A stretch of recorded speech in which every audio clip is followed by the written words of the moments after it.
Canto 9, Chapter 20, and I'll be reading text 17 through 20. And 17, 18, and 19 don't have a purport, so I'll read that by myself, then we'll read 20 together. Okay, so I'll just read this by myself.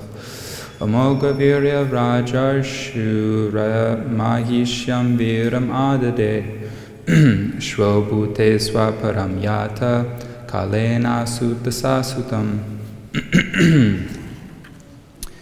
King Dushmanta, who never discharged semen without a result, placed his semen at night in the womb of his queen Shakuntala, and in the morning he returned to his palace. Thereafter, in due course of time, Shakuntala gave birth to a son. Kandva kumarasya vane chakre samuchita kriya badva mrigindram tarasa kridati sma sabalakaha. In the forest, Kandva Muni performed all the ritualistic ceremonies concerning the newborn child. Later, the boy became so powerful that he would capture a lion and play with it. Tam duratyaya vikrantam adaya pramuddotama hare amshamsha sambhutam batur antikam agamat. Shakuntala, the best of beautiful women, along with her son, whose strength was immeasurable and who was a partial expansion of the Supreme Godhead, approached her husband Dushmanta. So this is the verse we'll read together. Yada na jagrihe raja Bharya putra vanintatau Shrinvatam sarva bhutanam Kevag aha sharirani Yada na jagrihe raja Bharya pratra vananditao Shinvatam sarva bhutanam Kevag aha sharirani. Does anyone else want to chant?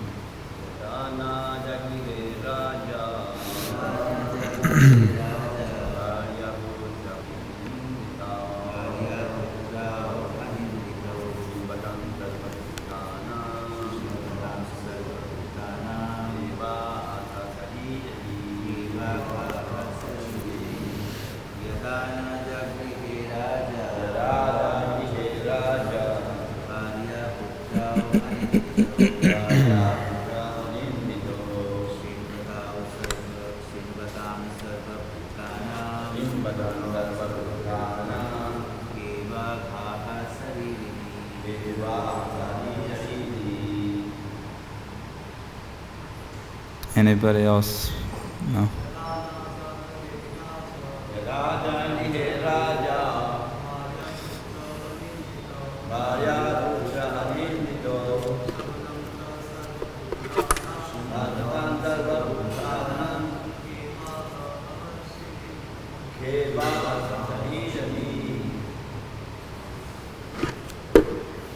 All right. So word for word translation.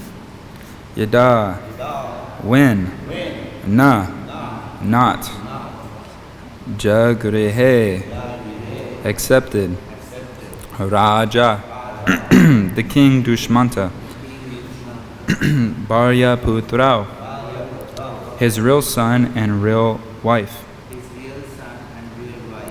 anindatao, not abominable, not accused by anyone, Shrinvatam, while hearing, Sarva Bhutanam, all the people, Ke, in the sky, Vak, a sound vibration, Aha, declared, Asharirani, without a body. Okay, translation and purport by His Divine Grace, Srila Prabhupada. Okay.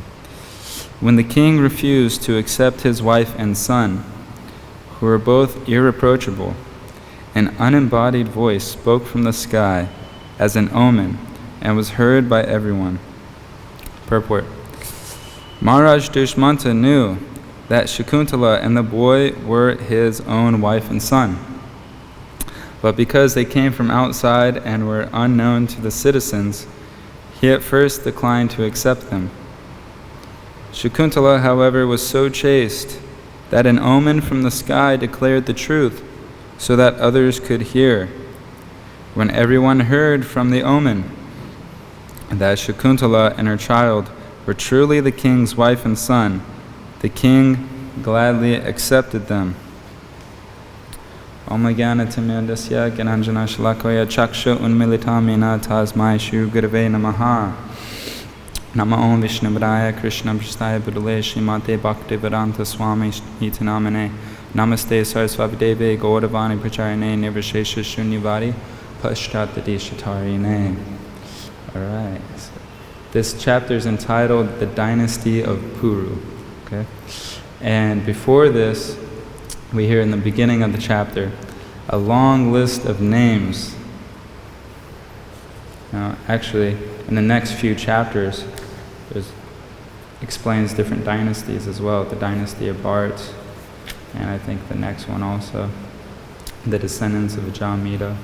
So we'll be hearing a long list of names, and one may question, like I've questioned in the past, why am I reading all these names?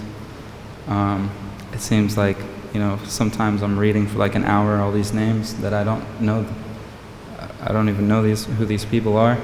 But one way to look at it, a couple ways to look at it, is first of all, it's important because this is leading, 9th canto, leading up to the 10th canto, where Krishna is describing, the dynasties leading up to Krishna's birth. But also, in the 11th canto, I think it was Sri Ananda Goswami who probably wrote this purport, but he made the point that it's also supposed to help us become detached, because all these names, we don't even know who they are anymore. They've disappeared. And in a similar way, our names in history are very insignificant. In just a few years, people, we leave our body and people completely forget who we are.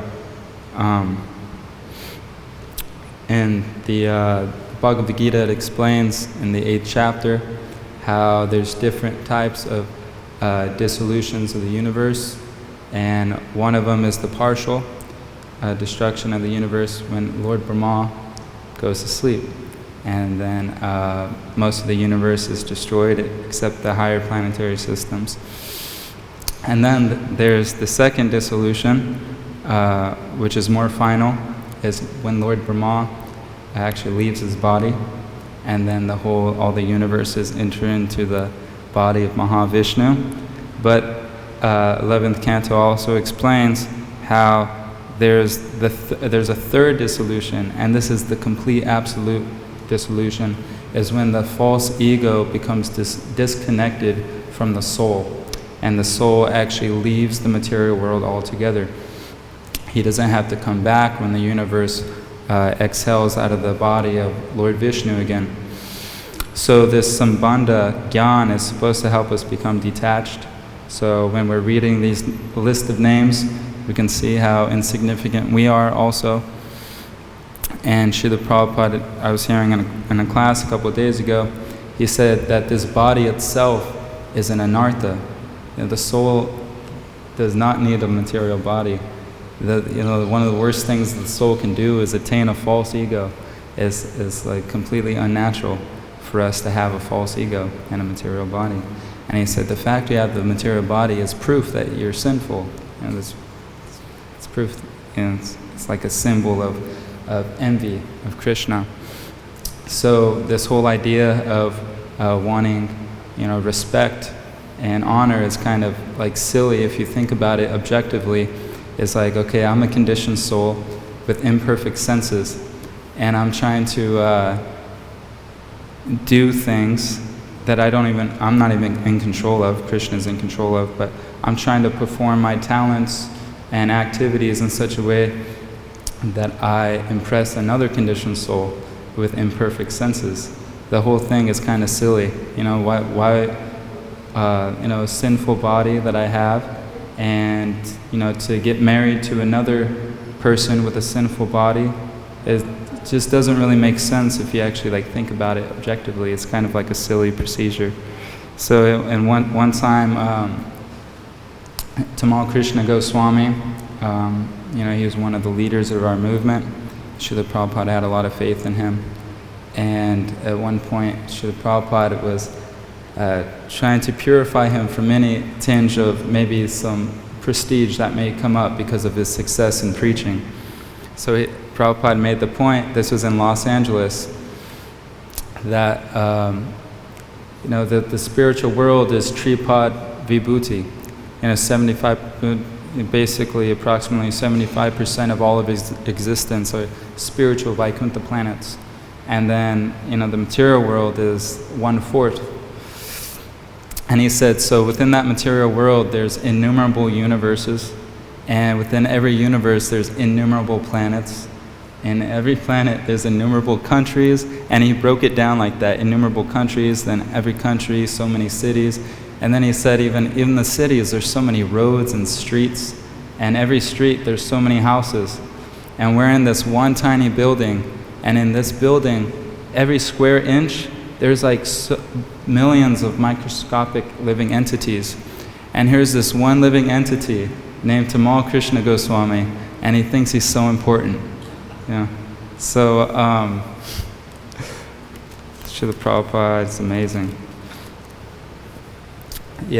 This when I was reading this, I was thinking in the text 18, how Bharat used to actually capture lions and play with it. It reminded me of Madhvacharya. I was reading how he used to go around and wrestle tigers sometimes. And the verse that we're talking about today, that the king, he refused to accept his wife and son, although they were irreproachable, which actually means, the Sanskrit for that is aniditao, not abominable, not accused by anyone. So irreproachable actually means beyond criticism. They're faultless, actually. And we can see that Bharat Maharaj was a Vaishnav. Dushmanta's son was born a Vaishnav. So actually it would be very beneficial for Dushmanta to accept this chaste wife. And Bharat Maharaj, who is a Vaishnava, and in the 4th canto I'm reading right now, Srila Prabhupada says in one purport, he's explaining how the king, if he doesn't raise his citizens to become religious and they perform sinful activities, he has to take on some of that sinful reaction.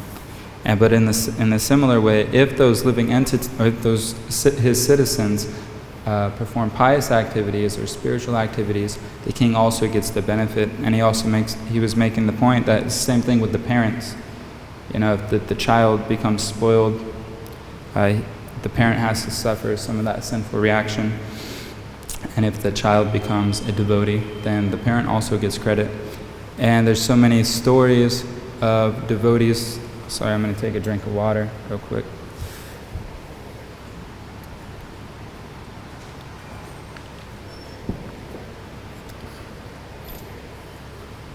There's so many nice stories of devotees' parents actually becoming devotees themselves, or at least becoming extremely favorable, and maybe were extremely unfavorable at first, but in due course of time, they either started chanting or whatever. And one such example, I was reading the other day, how even when Prabhupada was on the planet, he had a disciple named Kartikeya Prabhu, and his mother was about to leave her body, and he was there, her son was there, and he looked at her, or she looked at him, and she asked him, right before she left her body, where is Krishna? Is Krishna going to help me? Is he coming to help?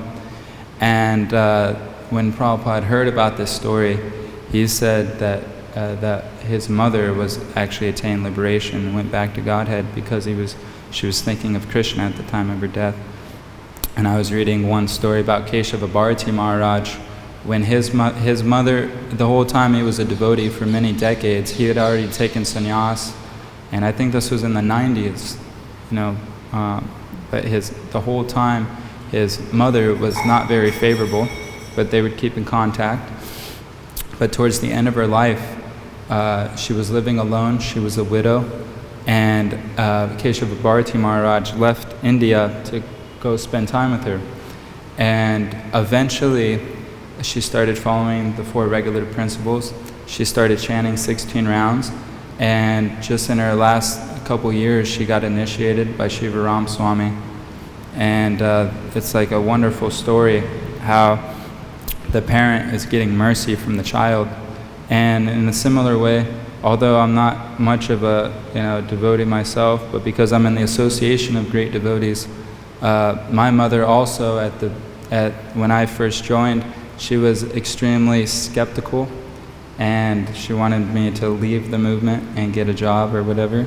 But in due course of time, because I refused to pay attention to her suggestions, she actually started coming around to the temple and getting purified.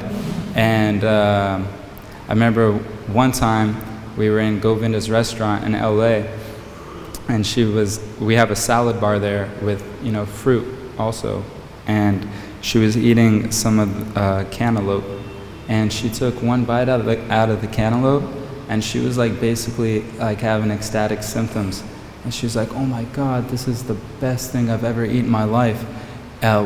Where do you guys get these?" And I was just thinking, like, it's just a regular cantaloupe, I don't know. And she's like, "No, this is not a normal cantaloupe." And you know what a cantaloupe is? It's some sort of fruit. Yeah. She just took a bite. She was like in ecstasy. And eventually she started following the 4 regular principles, which she still does.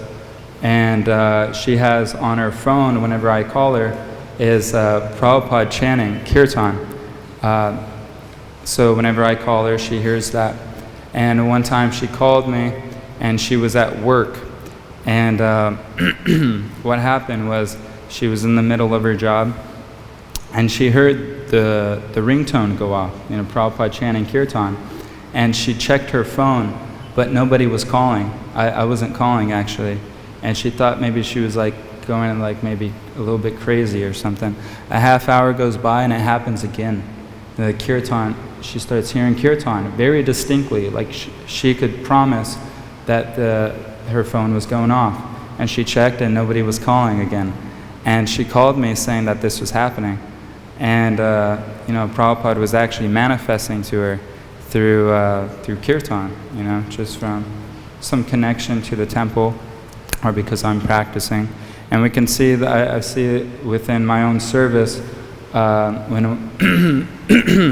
we're out either on Harinam Sankirtan or book distribution, that oftentimes because the child is receptive, the parents actually are forced to become receptive also, or get some benefit.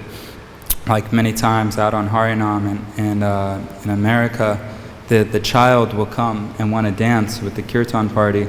And because the child's there, the parents don't have a choice. They have to kind of stand there, participate, and because we're pleasing the child, they're more receptive to, give a donation or whatever, take a book.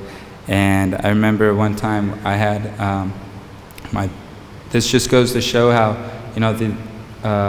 how Prabhupada I gave the example how Prabhupada was explaining the importance of raising a child in such a way that they become Krishna conscious. We could see that the children have, fertile brains, that they're very innocent, they're less conditioned for the most part, unless they're like an extreme demon in their last life or something. But generally, they're more open and they're more receptive to suggestion. And sometimes when I have a book table and there's children and the parents are kind of off at a distance, but they're keeping an eye on their child, sometimes the child will come to the table and start looking at the books just out of curiosity. That's what kids do. And when this happens, I take advantage of the opportunity. I show them the Krishna book and I have them chant the Maha Mantra. I say, look, this is Krishna, and then can you say Krishna, and they're chanting, and then I'll show them the picture of Krishna, and I say, okay, so touch his feet, and they'll touch his feet, and I'm like, all right, now put it on your head, you know. And one time there's this little girl, she was maybe like 6 years old or something, and I was showing her all the pictures in Krishna book, like Aghasura, and I was telling her, like, yeah, Krishna killed Aghasura, then he danced on the hoods of Kaliya, and this is him with his brother Balaram.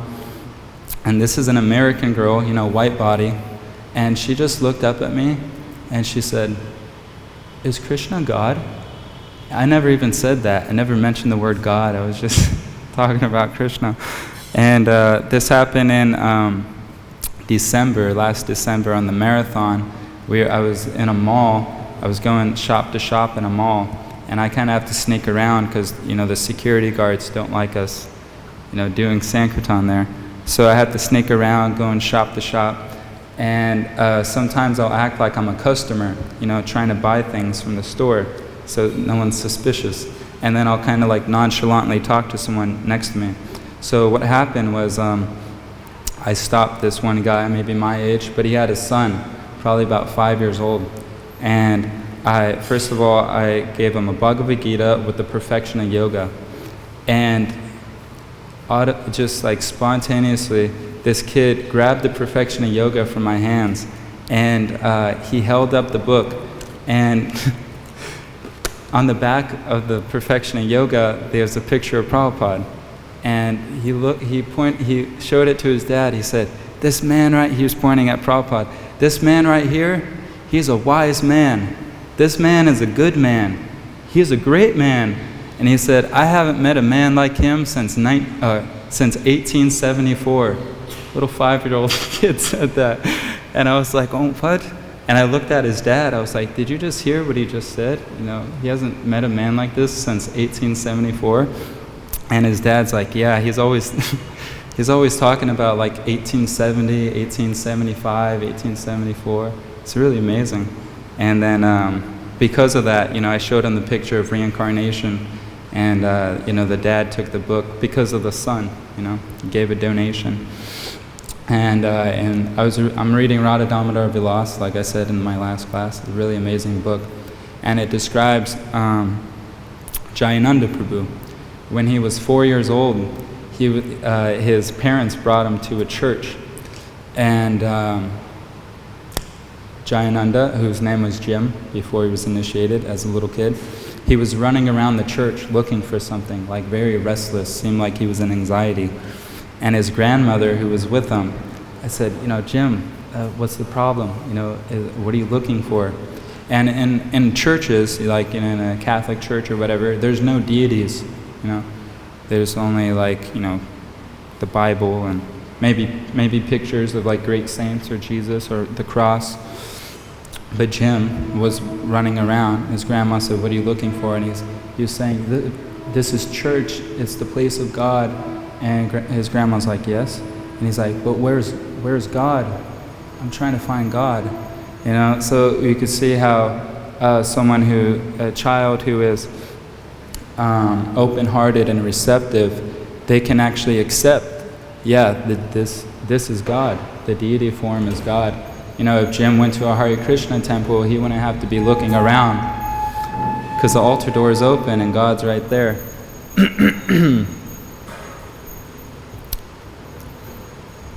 And in a similar way, there's this, I was listening to an interview with Srila Prabhupada, and this interviewer kept asking Prabhupada a very specific question. And he said, Swamiji, have you seen or realized God? And Prabhupada, you know, very nonchalantly, yes, you know, I've seen God. And then the interviewer said, at what age did you see or realize God? And it's a hilarious interview. Because this interviewer, you know, the way that Srila Prabhupada answers, sometimes he answers in such a way where it's not really like directly answering the person's question. If Prabhupada's just saying what he wants to say, you know, whatever he feels like this person needs to hear. So with the first time the interviewer asked this, have you seen God? Have you realized God? Prabhupada said, yes. Okay, at what age? you can also, and then Prabhupada says, you can also realize God also. You just have to be like them. And he pointed at the devotees, and all the devotees were like, Jai Prabhupada. And then the interviewer said, okay, Swamiji, I really appreciate that answer, but I really want to know specifically, what age did you realize God? When did you see God? And eventually, after Prabhupada gave different answers, he said, oh, that was 4 years old. 4 years old, I saw God for my first time. That's what Srila Prabhupada said. And he also recalls, in another class I was hearing, he recalls when he was 6 months old, he actually remembers being held in his parents' arms, seeing the deity at 6 months. It's really amazing how the impressions on a child's mind actually last a long time. So the reason why I'm saying any of this, one second here.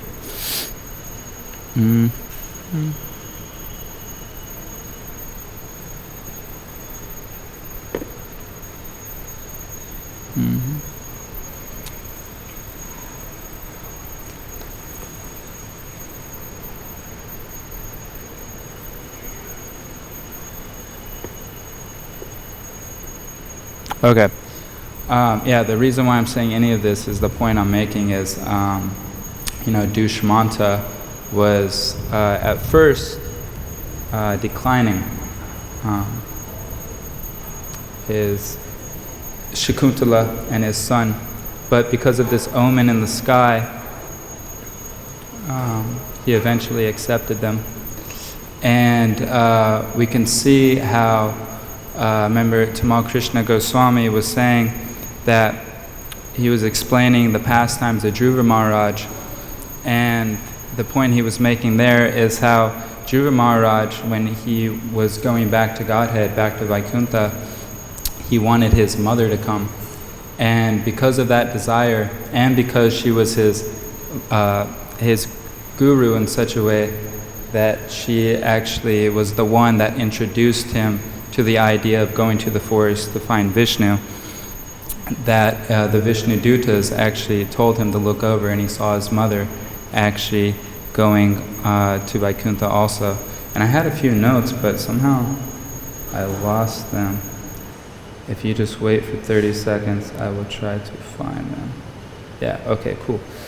And as we hear later in the chapter, Bharat was actually a partial incarnation, expansion of Krishna, and he later became the king of the world. And later in the chapter also we'll read how he actually, here, I'll read it really quick. He actually performed at least 78 Ashwamedha Yagyas, which is a very significant thing. Even one is very difficult to perform.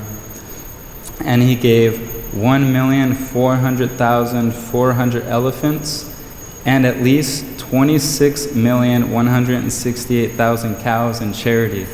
That's a lot. And I say at least because it says that he gave to the Brahmanas 13,084 times many thousands. So many thousands, I just times that by 2. But it says thousands, so we actually don't know the number. But it's at least 26,168,000 cows in charity. And I was just reading the other day how Srila Prabhupada was explaining that according to revealed scripture, the tract of Vrindavan extends only 32 miles. But we hear how Nanda Maharaj actually donates millions or hundreds, thousands of cows in charity. There's millions of gopis dancing with Krishna. And he was even explaining how all the Vaikuntha planets and all the innumerable material universes reside just within one corner of this tract of Vrindavan. So, one time we were trying to or at least in my mind, I was trying to test this out. We have a Sankirtan van in America, and I was thinking, if they could fit so many living entities in one little tract of land, then I wonder how many devotees we can fit in the van. So we only got up to 9. We could fit 9 brahmacharis in the van. But in this next verse, the next verse after the text 20, text 21, is describing how this Prabhupada is dismantling this myth of overpopulation. And he was explaining how the demons, they say that if the world becomes overpopulated, we won't have enough food to provide for everyone. But he's explaining how actually Krishna, if we actually follow his procedure of living a saintly life, that Krishna actually provides for everyone, from the elephant to the ant, for all living entities, and nobody actually goes hungry. And when Dushmanta here, accepting Shakuntala and his son eventually because of this omen from the sky, I was really thinking about how, Srila Prabhupada was explaining. He made this statement that he made, a house that the whole world can live in. And I was thinking about one story where, Tamal Krishna Goswami and Garga Muni, they were hearing about the success in London, about how, the devotees met the Beatles and everything like that, and they were on the radio, and Tamal Krishna Goswami was going to want to try to duplicate that in America. If they could do it, why can't we do it? So him and Garga Muni were going to different radio stations and stuff, and they were presenting themselves as brothers. Yeah, we're brothers, and they were saying that their last name is Das. We're the Das brothers. So when I was reading this, I was kind of thinking of that, how actually ISKCON as a whole, or even the Vaishnavas as the whole, within anywhere in the universe, we're all like a family. We all have the same last name, Das or Dasi. We're all servants of Krishna. And we all have the same guru, ultimately Adi Guru, Krishna, Lord Chaitanya, Srila Prabhupada. We also have the same mother, the Vedas. But I was also thinking the other day when Vaishnav Maharaj gave a class, somehow he mentioned the word mom, or something like that. I don't know where I came with this, but somehow he mentioned the word mom and talking about our mother. Mom is how we address our mother in English. It's kind of like improper English. But I was thinking, yeah, we have the same mom. And mom, I was thinking of an acronym. It means actually the mood of our master, the mission of our master. And as a Das family, a Dasi family, as brother and sisters, we all have the same mom also, which means we all have the same mission of our master. And Srila Prabhupada, in one purport, this kind of shows Srila Prabhupada's mood. So we can adopt this mood of our master. And it's just 2 paragraphs, and it's really amazing. So please listen. Srila Prabhupada is explaining that even the insects, the worms, the birds, the beasts are assured of elevation to the highest perfectional life if they completely surrender to Krishna. And he was saying, so what to speak of the humans? And then he goes on to say, which is what I really like, is significant. He says, therefore, there is no need to seek properly qualified candidates for discharging devotional service to the Lord. And then he says, which he exemplifies in his own life very much, let them be either well-behaved or ill-trained. Let them be either learned or fools. Let them be either grossly attached or in the renounced order of life. Let them be liberated souls or desirous of salvation. And he keeps going on. He says, anybody who follows proper guidance is qualified to be elevated to the topmost Vaishnava. And in one purport, he was explaining in Chaitanya Charitamrita how when Lord Chaitanya was passing through the forest of Jarikhanda, he made all the animals dance and chant in ecstasy. And there was a very significant sentence that stood out to me in that purport. He says, all the animals joined the Hare Krishna movement. That's what he said. He joined the Sankirtan movement. And we could see that actually the animals just one time danced with Lord Chaitanya. But according to Prabhupada, they joined the Sankirtan, the Hare Krishna movement. And what I get from this is anybody who, like the Shastra says that anyone who chants the holy names one time without offense becomes free from more sin than one can even commit. And I was thinking about this whole concept of how one time chanting in the Sankirtan movement, you're actually invited into the family. You're in Krishna's family. Just like a mango, like yesterday we had nice mangoes during lunch. And it was like a mango could be ripe, ready to eat, or it could be unripe. And you just have to wait for a while.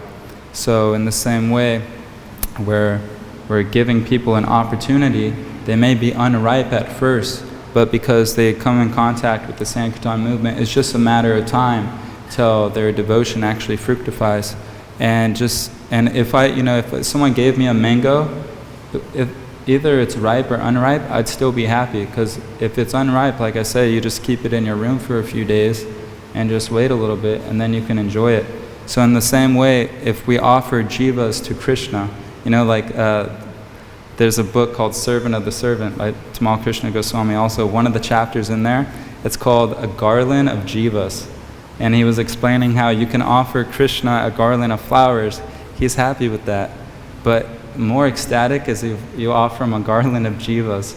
And so the idea of giving the jiva an opportunity to enter into Krishna's pastimes again. Krishna doesn't really care whether that person is unripe or ripe yet, because it's just a matter of time until that person's ready. And we see so many mystical things happen in the Sankirtan Yajna in the West, where I'm from. So many magical things. Like one time we were out on Harinam Sankirtan in Santa Monica. It's like near the beach, near the ocean. And there's like an outdoor mall about half a mile away from the ocean. And what we usually do, we do Harinam there, and then we walk to the beach where there's tons of people there. It's the #1 tourist place in California, or at least in Los Angeles. I think in California actually, yeah. And so what happened was we were doing Harinam, and this one guy comes up, and he's just some random guy, and he's drinking a beer, alcohol. And he's kind of like in a party mood.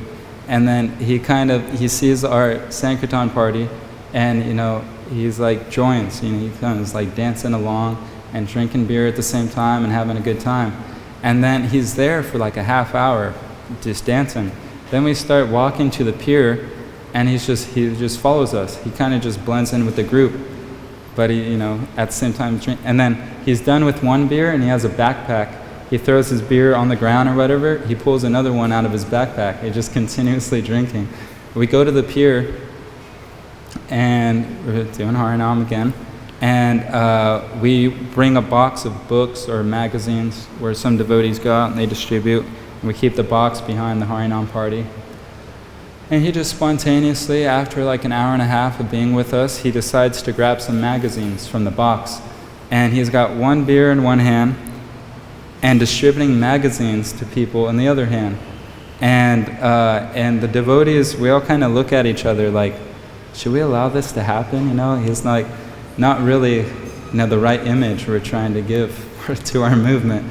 But without saying anything, we kind of like, with our facial expressions, we're like, well, he's getting a lot of mercy right now, so maybe we should just, we didn't do anything, we just kind of let him do it. So he did that for like an hour, dancing, drinking beer, passing out magazines. So, Lord Nityananda actually sees this. He has an eye on that person. I wonder where that person is now. He's probably somehow he's on his path to start his sadhana bhakti process. And in the same way, when I was new, when I first came, I had big hair. They're called dreadlocks. Like, you would not recognize me actually. I look like, what a caveman is? Like, caveman?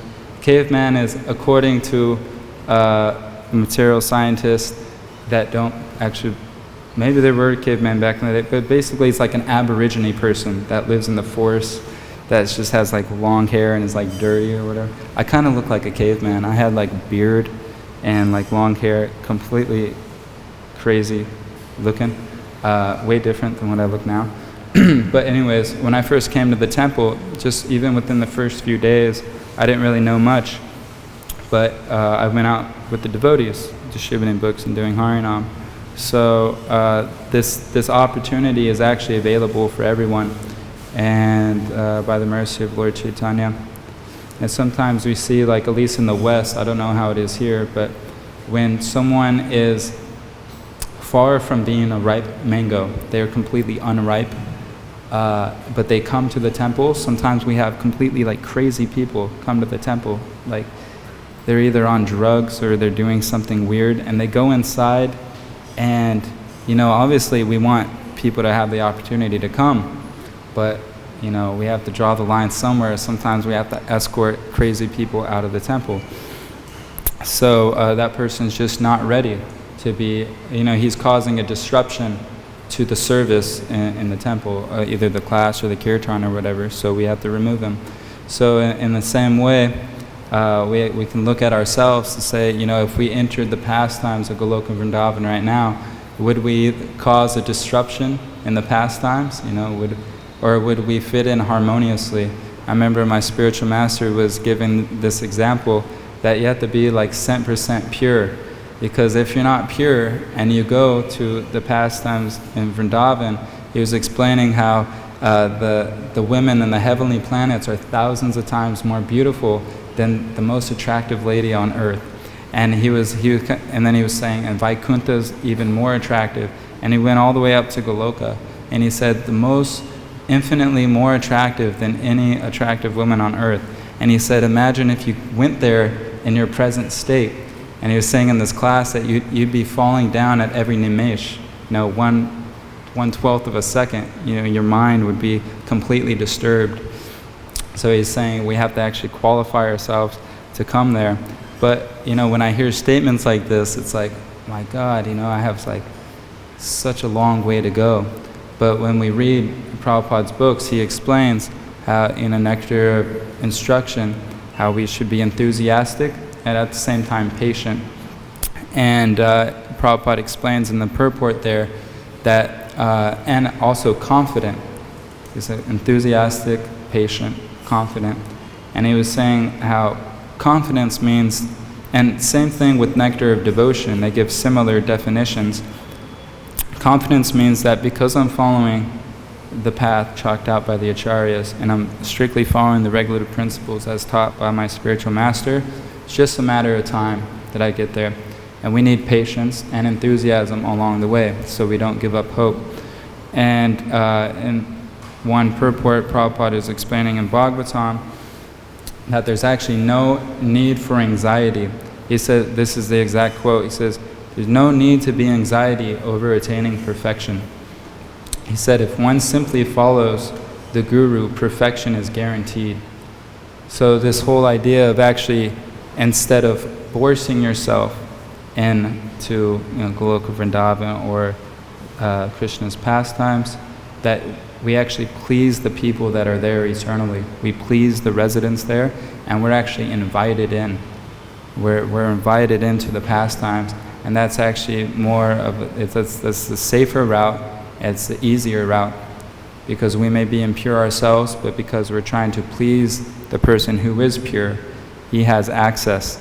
Just like I've heard this many times. I've never actually read this anywhere, but I've heard it. Maybe you can confirm it.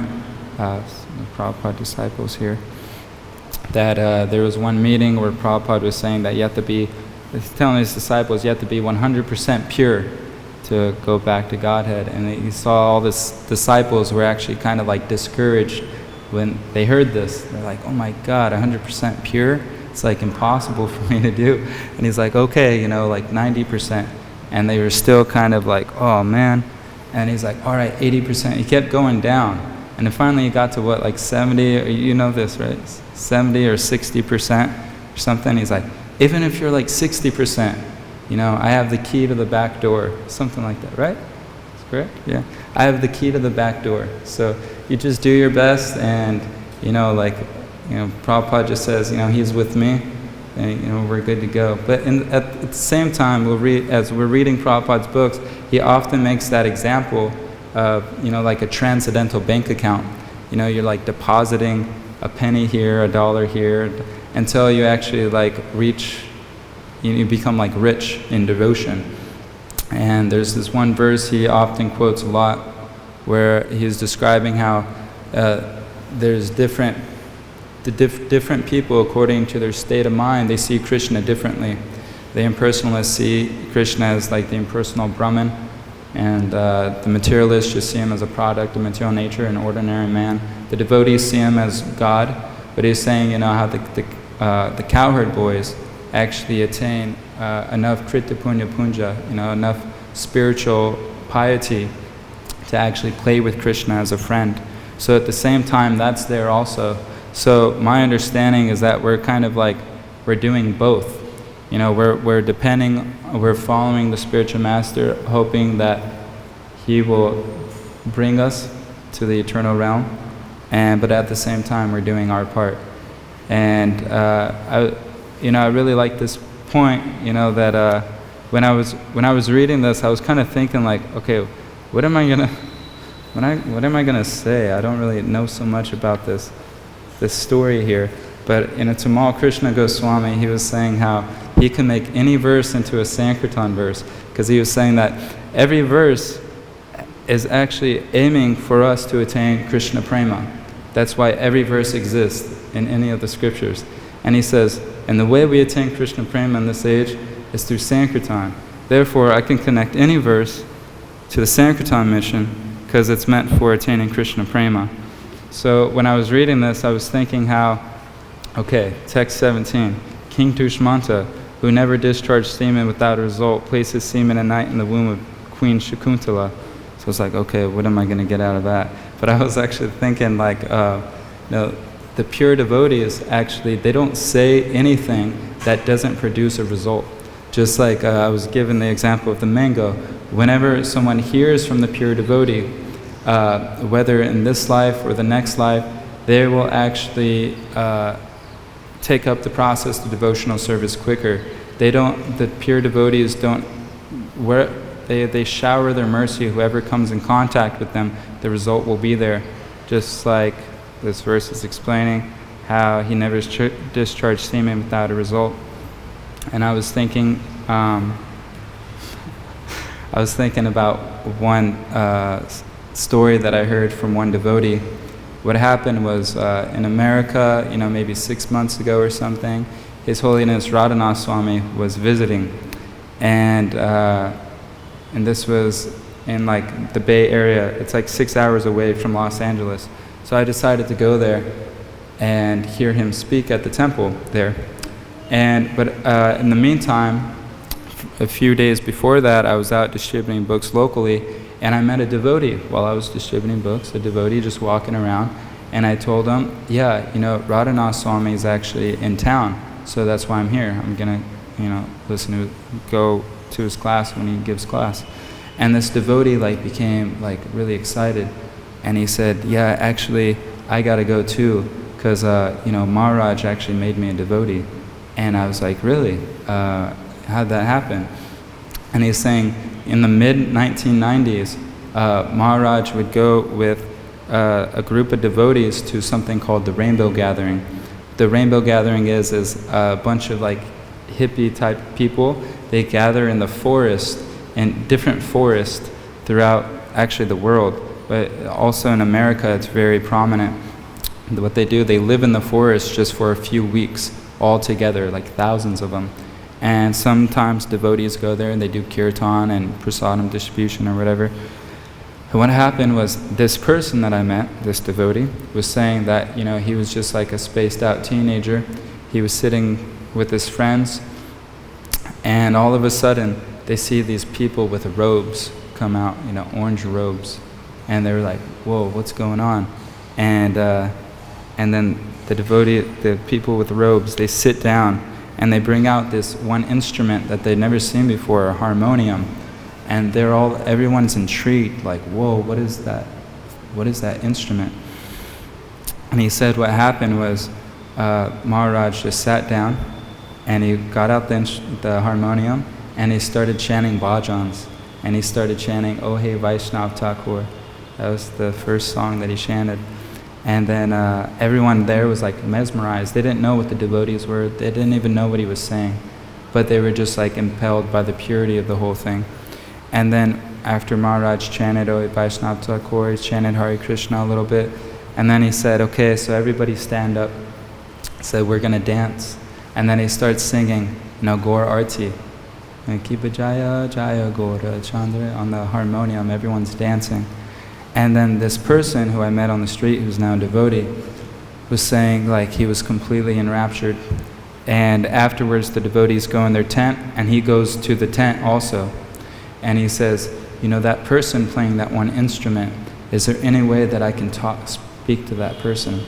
And the devotees were like, yeah, we could probably arrange that. And so they come out a minute later, he's like, yeah, you could go in and speak to him. And Radhanath Swami was in the room alone, just, kind of just sitting there. And this person says, I don't know who you guys are. I don't even know what you were saying. But for some reason, I'm extremely interested and I want to learn more. And Radhanath Swami just replied with one sentence. And he grabbed the Bhagavad-Gita from the shelf, and he said, if you're actually serious, read this whole book and it will change your life. And that's the only thing he said to him. So this person, he left the festival, he read the book, ended up becoming an initiated devotee. Then he saw Maharaj for the first time again, like 10 years later in Mayapur, and paid him dandavats and explained the whole thing, like, yeah, you met me at a rainbow gathering. So the point I'm making here is how this whole process of giving birth to a child, it's almost like making a jiva, awakening a jiva to pure devotional service again.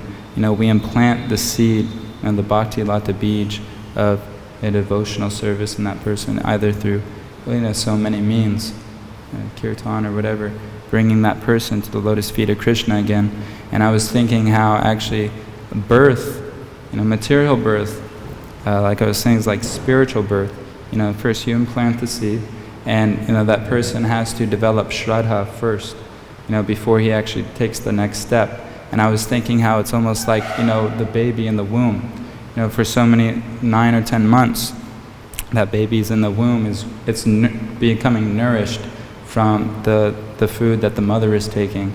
So this shraddha from reading Srila Prabhupada's books, by attending the temple services, one is almost ready to actually take on bhajana kriya, which is kind of like giving birth to actually the whole sadhana process. And once one takes up bhajana kriya, he actually grows as a person. And just in Nectar of Instruction, like I was explaining, this enthusiasm and this patience, Prabhupada gives the example of the definition of patience. He gives the example of a wife. When she's newly married, she may want to have a child immediately, but first of all, she has to please the husband.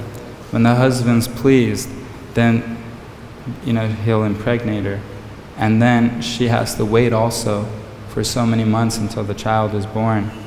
And so in the same way, if we just stay alive, if that child is born, if that child just stays alive and is properly nourished, he'll eventually mature and grow as an adult. So if we just stay alive in devotional service, and if we get the proper nourishment through sufficient Sankirtan Yagya, through sufficient understanding of the philosophy, through nice Vaishnava dealings, serving the Vaishnavas, then we will become properly mature and will grow nicely. So it's kind of like what I got from these verses. It's what I thought of.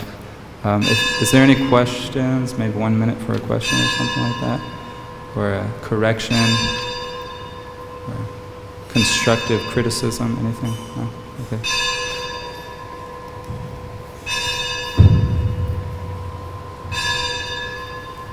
Hare Krishna.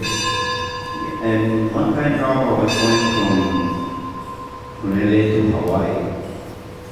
So in the plane there was a Christian priest, and he came to Prabhupada and he asked him, "Sir, why your students are so bright?" And Prabhupada said, "Because they follow the process."